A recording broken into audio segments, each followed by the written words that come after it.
उत्तराखंड में मुख्यमंत्री पुष्कर सिंह धामी के नेतृत्व में भ्रष्टाचार के विरुद्ध लगातार अभियान चल रहा है और सरकार किस तरीके से कार्रवाई कर रही है वो हम आपको दिखा भी रहे हैं। और अब ये लड़ाई निर्णायक मोड़ पर जा पहुंची है।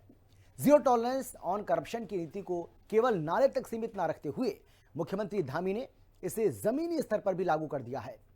हरिद्वार जनपद में जिला आपूर्ति अधिकारी और उनके सहायक की रिश्वत लेते रंगे हाथों गिरफ्तारी इसी सख्त नीति का ताजा और बड़ा उदाहरण है, जिसने पूरे प्रशासनिक तंत्र को स्पष्ट संदेश दे दिया है कि भ्रष्टाचार किसी भी स्तर पर स्वीकार नहीं किया जाएगा। मुख्यमंत्री पुष्कर सिंह धामी के स्पष्ट निर्देशों और धामी सरकार की जीरो टॉलरेंस की नीति के तहत प्रदेश के अंदर लगातार भ्रष्टाचार के विरुद्ध कार्रवाई जारी है। ऐसी एक बड़ी कार्रवाई जनपद हरिद्वार में देखने को मिली, जहां विजिलेंस की टीम ने जिला पूर्ति अधिकारी और उसके सहायक को 50,000 रुपए रिश्वत लेते हुए रंगे हाथों गिरफ्तार किया है। भ्रष्टाचार के खिलाफ सीएम धामी की जीरो टॉलरेंस नीति। आम कर्मचारी के साथ बड़े मगरमच्छ भी फंस रहे फेर में। मुख्यमंत्री पुष्कर सिंह धामी के स्पष्ट निर्देशों के तहत विजिलेंस विभाग को पूरी स्वतंत्रता और संरक्षण दिया गया है। इसका परिणाम ये है कि अब भ्रष्ट अधिकारी चाहे किसी भी पद पर क्यों न हो, कानून की पकड़ से बच नहीं पा रहे। हरिद्वार की घटना में रुपए 50,000 की रिश्वत लेते हुए जिला पूर्ति अधिकारी श्याम आर्य और उनके सहायक की गिरफ्तारी न केवल एक प्रशासनिक कार्रवाई है, बल्कि ये सरकार की मंशा और इच्छा शक्ति को भी दर्शाती है। ये संदेश साफ है कि पद, प्रभाव और रस्सू का भ्रष्टाचार के लिए ढाल नहीं बन सकते। मुख्यमंत्री धामी बार बार ये दोहराते रहे हैं कि उत्तराखंड जैसे छोटे और संसाधन संवेदनशील राज्य में भ्रष्टाचार विकास की सबसे बड़ी बाधा है। उन्होंने सत्ता संभालते ही ये स्पष्ट कर दिया था कि यदि राज्य को प्रगति के पथ पर ले जाना है तो प्रशासन को पारदर्शी, जवाबदेह और ईमानदार बनना होगा। इसी सोच के तहत उन्होंने नीतिगत सुधारों के साथ साथ सख्त कार्रवाई का रास्ता अपनाया। छोटे से लेकर बड़े मगरमच्छ भ्रष्टाचार करने पर सरकार की जाल में फंस रहे हैं। छोटी मछलियों को ही नहीं बल्कि भ्रष्टाचार के रूप में काम करने वाले बड़े बड़े मगरमच्छों को भी पकड़कर सलाखों के पीछे पहुंचाने का काम किया है। और ये धारणा बदली है कि अब कोई छोटा होगा, बड़ा होगा, यदि कहीं भी अपने दायित्वों के निर्वहन में लापरवाही बरतेगा, भ्रष्टाचार करेगा, तो उसको किसी प्रकार की कोई छूट नहीं दी जाएगी, उसके खिलाफ कार्रवाई होगी। धामी सरकार के कार्यालय में विजिलेंस और एंटी करप्शन तंत्र को पहले से अधिक सक्रिय और प्रभावी बनाया गया है। शिकायतों के त्वरित निस्तारण, ट्रैप कार्रवाई, डिजिटल निगरानी और गोपनीय सूचना तंत्र को मजबूत किया गया है। इसके चलते आम नागरिकों में ये भरोसा बढ़ा है कि यदि वे भ्रष्टाचार के खिलाफ आवाज उठाते हैं तो सरकार उनके साथ खड़ी होगी। उत्तराखंड में भ्रष्टाचार के खिलाफ जीरो टॉलरेंस नीति है। भ्रष्टाचारी रूपी दीमक को भी जड़ से समाप्त करने के लिए हम जीरो टॉलरेंस की नीति के तहत काम कर रहे हैं। और पहले के समय में भ्रष्टाचार में लिप्त छोटे छोटे कर्मचारी पकड़े जाते थे, ऐसी धारणा बन गई थी प्रदेश के अंदर। पहली बार हमने राज्य स्थापना के 25 सालों में पहली बार भ्रष्टाचार के खिलाफ निर्णायक लड़ाई हमने प्रारंभ की और हमने धारणा बदलने का काम भी किया है कि छोटे छोटे कर्मचारी नहीं, छोटी छोटी मछलियां नहीं, बड़ी मछलियां, और बड़ी मछलियों के साथ साथ अगर भ्रष्टाचार में लिप्त हैं तो मगरमच्छों को भी पकड़ने का काम किया है।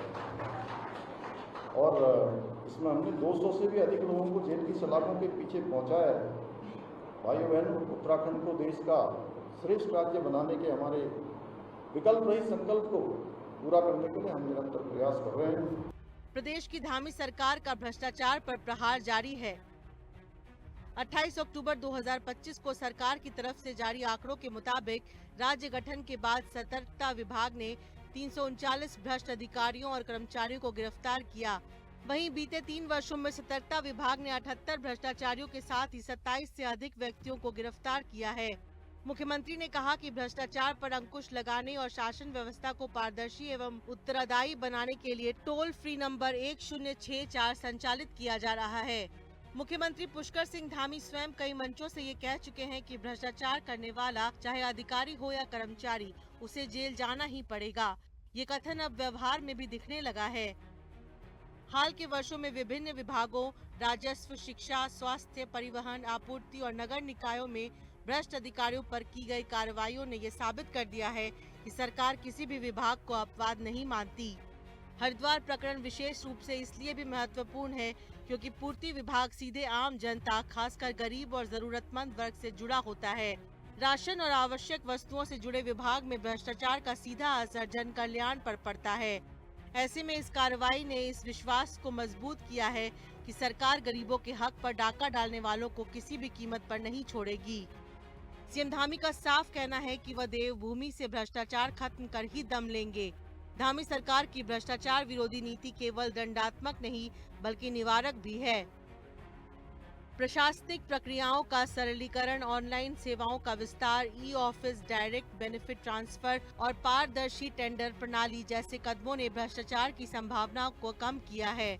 डिजिटल शासन की ओर बढ़ता उत्तराखंड अब न्यूनतम सरकार अधिकतम शासन के सिद्धांत को साकार करता दिख रहा है। पिछले ही साल हरिद्वार भूमि खरीद मामले में कई अफसर और कर्मचारी नप गए। हमारी नीति बिल्कुल जीरो टॉलरेंस की है। किसी भी कीमत पर देवभूमि में भ्रष्टाचार स्वीकार नहीं किया जाएगा। हमारी सरकार भ्रष्टाचार को जड़ से समाप्त करने के लिए लगातार काम कर रही है। 1064 जो हमारा टोल फ्री नंबर है, उस टोल फ्री नंबर पर शिकायत मिलने पर गिरफ्तार किया गया विजिलेंस के द्वारा। हरिद्वार नगर निगम में भूमि खरीद घोटाले का प्रकरण जैसे ही मेरे संज्ञान में आया, तत्काल हमने शासन से एक वरिष्ठ अधिकारी के नेतृत्व में जांच बैठाई, जांच पीएम को, और जांच की रिपोर्ट आते ही भूमि विक्रेताओं के बैंक के खातों को सीज किया गया है। कई अन्य कर्मचारी जो इसमें संलिप्त पाए गए हैं प्रारंभिक रिपोर्ट में, उन सभी को सस्पेंड किया गया है। राजनीतिक दृष्टि से भी मुख्यमंत्री धामी का ये रुख उन्हें एक सख्त और निर्णायक प्रशासक के रूप में स्थापित करता है। जहां अक्सर सत्ता में आने के बाद भ्रष्टाचार के खिलाफ सख्ती केवल बयानबाजी तक सीमित रह जाती है, वहीं उत्तराखंड में लगातार हो रही विजिलेंस कार्रवाइयां इस धारणा को तोड़ती हैं। ये न केवल जनता का विश्वास बढ़ाता है बल्कि ईमानदार अधिकारियों और कर्मचारियों का मनोबल भी ऊंचा करता है। कहा जा सकता है कि मुख्यमंत्री पुष्कर सिंह धामी का भ्रष्टाचार के खिलाफ संघर्ष उत्तराखंड में सुशासन की मजबूत नींव रख रहा है। हरिद्वार की ताजा कार्रवाई इस लड़ाई की एक कड़ी है जो ये साबित करती है कि सरकार की मंशा स्पष्ट है और कार्रवाई निरंतर। यदि यही सख्ती और पारदर्शिता बनी रही तो उत्तराखंड निश्चित रूप से एक भ्रष्टाचार मुक्त, जन विश्वास से भरा और विकासोन्मुख राज्य बनने की दिशा में तेजी से आगे बढ़ेगा। ये कार्रवाई मुख्यमंत्री की उस प्रतिबद्धता का प्रमाण है जिसमें उत्तराखंड को भ्रष्टाचार मुक्त करने की बात कही गई थी। यह अभियान आगे भी जारी रहने वाला है और उत्तराखंड सरकार ने कड़ा संदेश पूरे जगहों पर फैलाया है कि भ्रष्टाचार की प्रदेश के अंदर कोई जगह नहीं है। देहरादून से कैमरा पर्सन विजेंद्र रतूड़ी के साथ मैं शुभांगी भट्ट, हिंदी खबर।